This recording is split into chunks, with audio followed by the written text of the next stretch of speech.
처음엔 못 먹었다. 익숙해지니 즐기게 됐다. 일본에 처음 갔을 때 시소를 먹어봤습니다. 향이 너무 강해서 못 먹었습니다. 초밥 아래 깔린 잎을 그냥 장식인 줄 알고 치웠다가 그거 먹는 거라는 말을 들었습니다. 먹어보니 향이 낯설었습니다. 한국 깻잎과 비슷해 보이는데 전혀 다른 향이었습니다. 그런데 시간이 지나면서 달라졌습니다.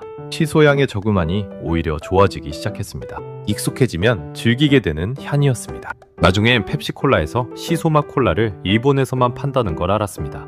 그때 시소가 일본에서 어느 정도 위치인지 실감했습니다. 오늘은 이 시소와 한국 깻잎의 관계를 함께 짚어보겠습니다.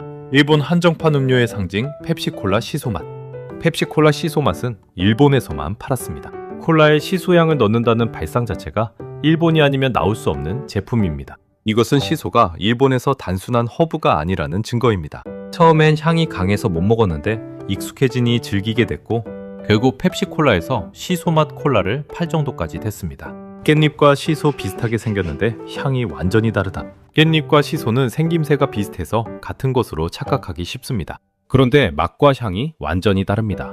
깻잎은 고소하고 진한 향을 냅니다. 시소는 청량하고 민트 같은 향을 냅니다. 식물학적으로도 같은 꿀풀과지만 다른 품종입니다. 하총관계랄까요? 한국의 깻잎은 들깨의 잎으로 손바닥만한 크기입니다. 향은 고소하고 쌉쌀하고 진하며 진한 초록색에 뒷면은 연보라를 띱니다. 전 세계에서 한국만 쌈으로 먹는 채소이고 일본에서는 향이 너무 강하다며 기피됩니다. 일본의 시소는 차조기의 잎으로 깻잎보다 작습니다. 향은 청량하고 상쾌한 민트향이고 초록색인 아오시소와 빨간색인 아카시소 두 종류가 있습니다. 초밥으로 전 세계에 알려졌고 콜라까지 만들 정도로 사랑받는 일본의 허브입니다. 쌈이냐 초밥이냐 요리 속 위치가 다르다. 한국에서 깻잎은 쌈의 완성입니다. 삼겹살과 갈비쌈에 가장 대표적으로 쓰이고 깻잎김치는 최애 밥반찬으로 꼽힙니다. 깻잎장아찌는 밥도둑의 원조로 불리고 깻잎전은 고소함을 극대화합니다. 국물 요리에 향을 더하고 잡내를 제거하는 역할도 하며 회나 육회에 곁들여 비린내를 잡아주기도 합니다.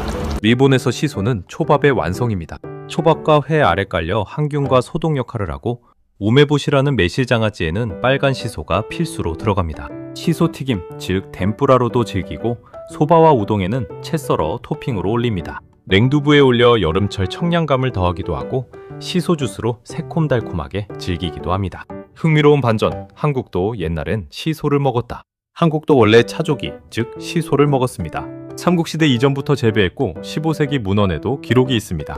그런데 어느 순간 깻잎에 밀려 사라졌습니다. 지금은 시소가 일본 것으로 인식되지만 사실 한국도 먹던 허브였습니다. 반대로 깻잎은 일본에서 향이 너무 강하다며 채소로 거의 쓰지 않습니다. 두 나라가 같은 허브를 두고 서로 다른 선택을 한 셈입니다. 한국이 깻잎을 고르고 일본이 시소를 고른 것처럼 갈라진 겁니다.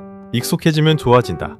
향도 그렇다. 시소 향이 처음엔 낯설었습니다. 그런데 익숙해지면 그 청량한 향이 좋아집니다. 초밥 아래 깔린 시소를 먹으면 생선 비린내가 잡히고 입이 개운해집니다. 항균 효과도 있다고 하니 그냥 장식이 아니었던 셈입니다. 펩시콜라 시소 맛을 생각해보면 대단한 일입니다.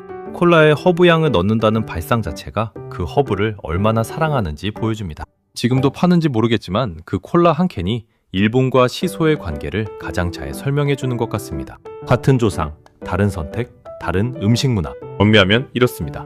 깻잎과 시소는 같은 꿀풀과에서 출발했습니다. 한국이 깻잎을 고르고 일본이 시소를 고른 것이 지금 두 나라의 식탁을 만들었습니다. 삼겹살과 깻잎, 초밥과 시소 둘 다 완벽한 조합입니다. 익숙하지 않은 향이라도 시간을 주면 좋아질 수 있습니다. 시소가 그랬습니다. 처음엔 강했고 익숙해지니 즐거웠고 나중엔 콜라에 들어가도 될 만큼 자연스러워졌습니다. 오늘 이야기가 흥미로우셨다면 구독과 좋아요 부탁드립니다. 다음 이야기에서 또 만나요.